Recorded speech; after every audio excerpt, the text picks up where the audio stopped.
Pergerakan lonjakan penumpang di Bandara Internasional Kuala Namu diprediksi akan terjadi di 10 hari jelang Idul Fitri, yakni di awal bulan April mendatang. Hal ini disampaikan oleh Manager Officer in Charge atau OIC Suparman. Menurutnya diperkirakan pergerakan penumpang mulai terlihat pada awal bulan April, baik yang datang maupun berangkat melalui Bandara Kuala Namu.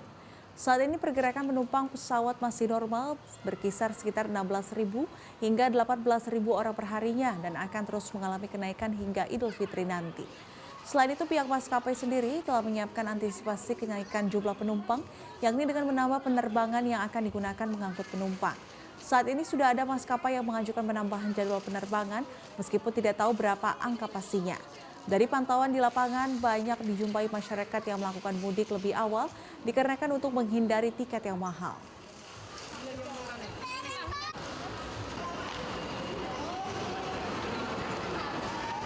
Jelajahi cara baru mendapatkan informasi. Download Metro TV Extend sekarang.